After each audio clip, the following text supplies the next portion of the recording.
We will now have a Q&A section. May we invite Professor Helen Mang to host this section for us?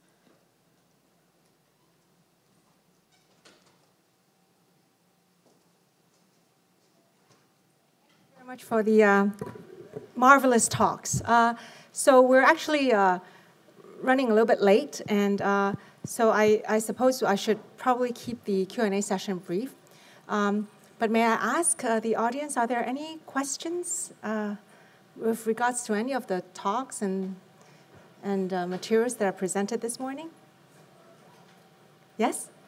So I'd be quite interested in hearing about experiences with or knowledge about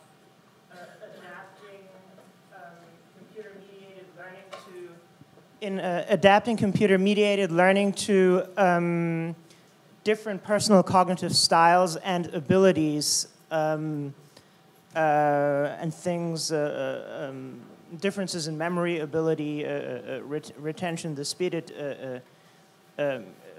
takes to commit something to memory to the first time, visual processing, auditory processing, basically different abilities, cognitive abilities, yeah.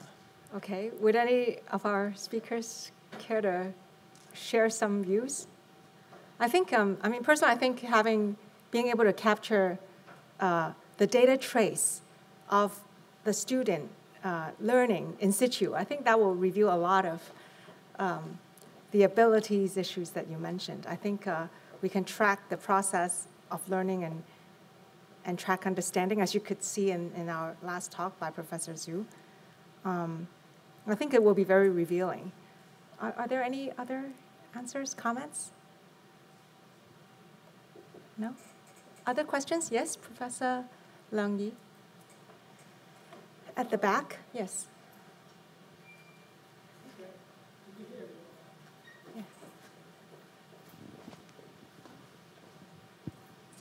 Okay, I think one of the advantages of classroom learning is the instantaneous Q&A, right?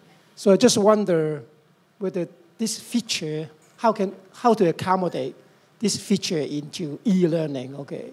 Because students don't have the advantage of asking the question and then the teacher will be answering the question, okay?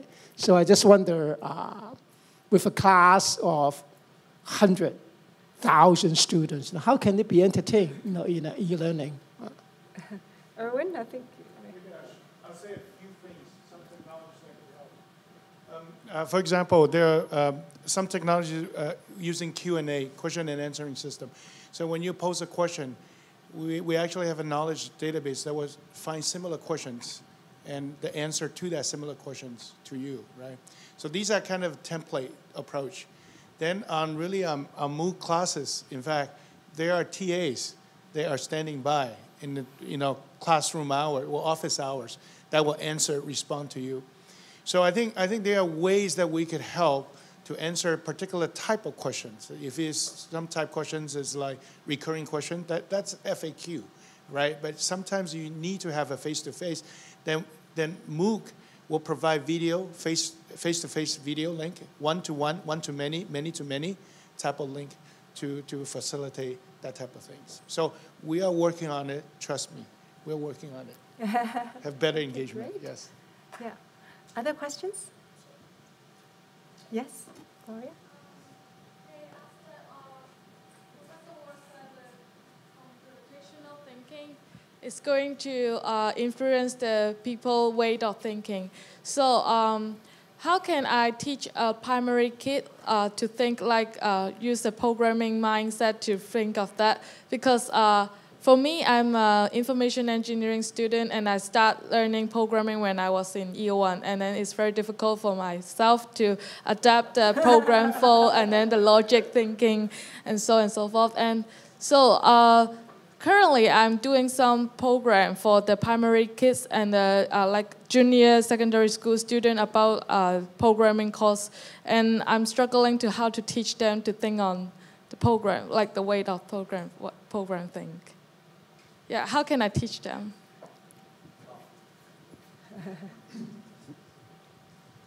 That's a great question, and I apologize I don't have a great answer for it.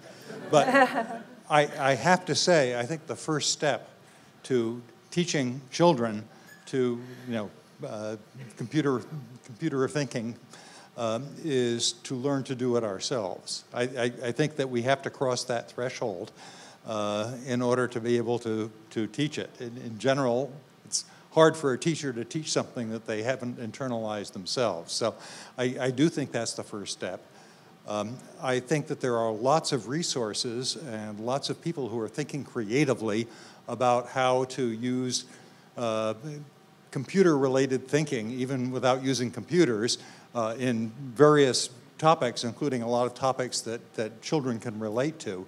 And you can learn a lot by exploring these sources. So I'm not particularly an expert in them, and I don't think any of us are, but this is something that is becoming quite popular, and I think that there's a lot of work out there, a lot of kindred spirits, and doing a little bit of research will give you a lot of clues about how to proceed.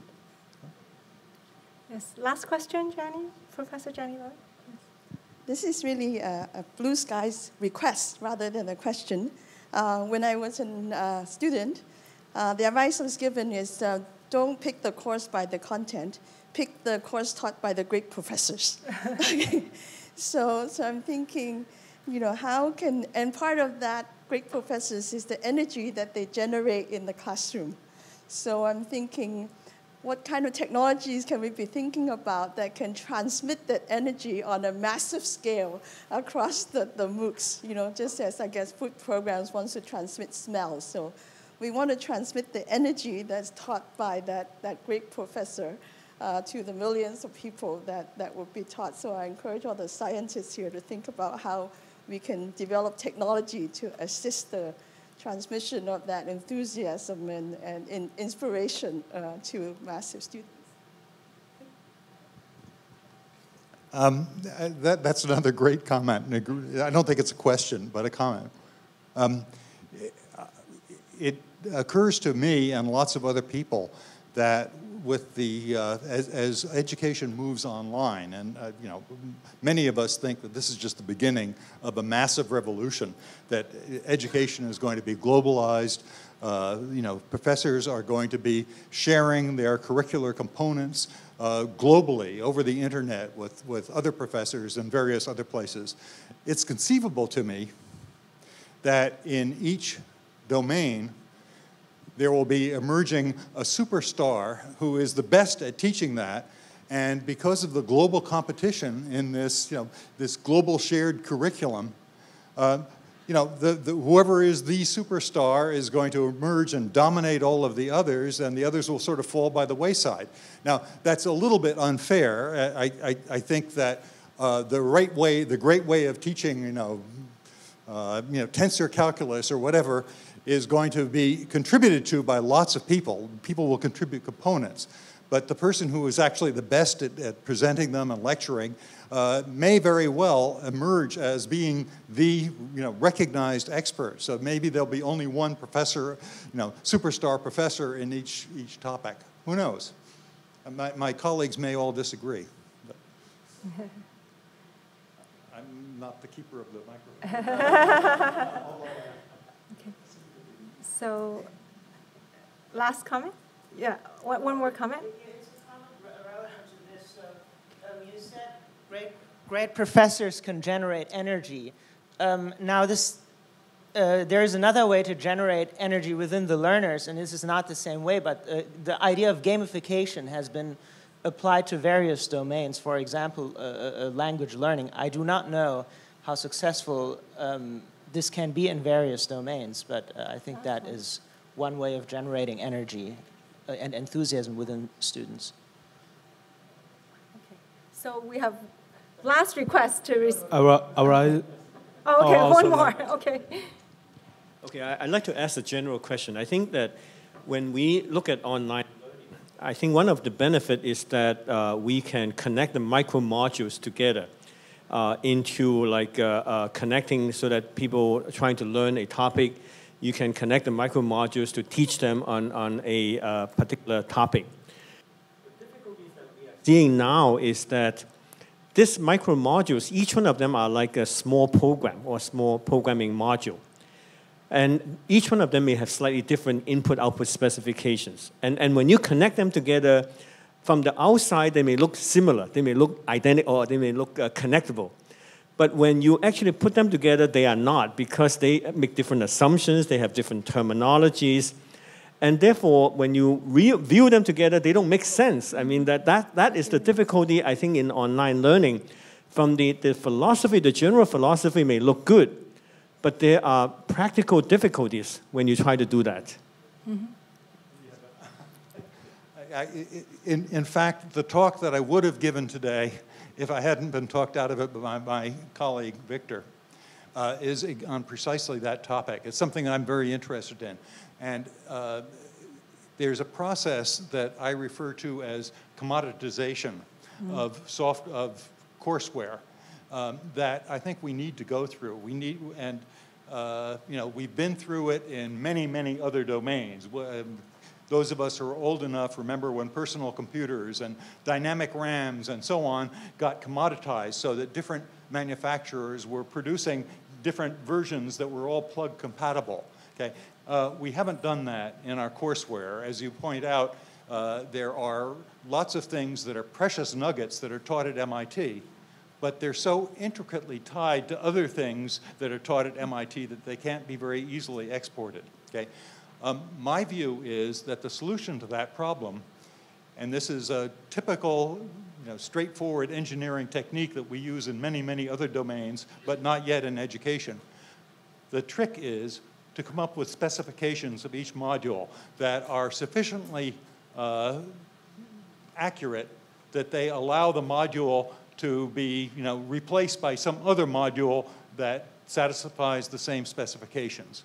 And a couple of us have been working on a system at MIT, a prototype of a system at MIT that does that kind of, provides that kind of specification. We sort of call it a curricular API.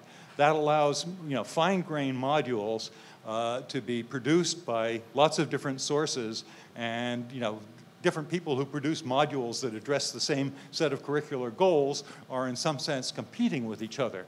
But we're hoping to be able to enable a global competition so that the best way of teaching, each topic will kind of emerge by, people voting with their feet. So. You can give this talk this afternoon. Yes. I could. So, Erwin, you have one more? No? Okay, so with that, speaking of inspirational energy from rock star professors, I'm sure you agree with me that we had a very intensive morning of talks. But may I also reveal, actually, that our distinguished speakers from MIT, they were caught in this flight cancellation problem because of snow in Chicago, so their flights were canceled. And they had to reroute to Toronto. So in fact, they only, after a long haul flight, they only arrived in Hong Kong this morning at 5:30. So it's amazing, you still see so much energy from them delivering their wonderful talks this morning. And please join me in thanking them.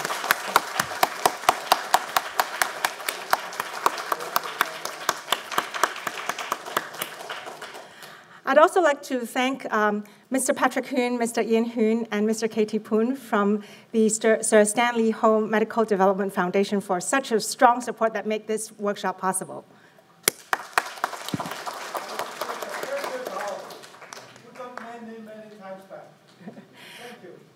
And finally, our student, our MC, Ms. Gloria Satine, and also our wonderful student helpers, please stand up and please join me to thank them too.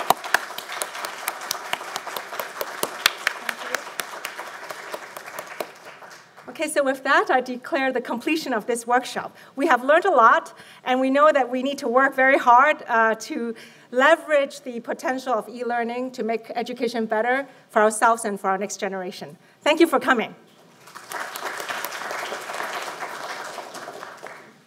Thank you, Professor Mang. This will be the end of the CHK MIT Joint Workshop in E-Learning and Big Data.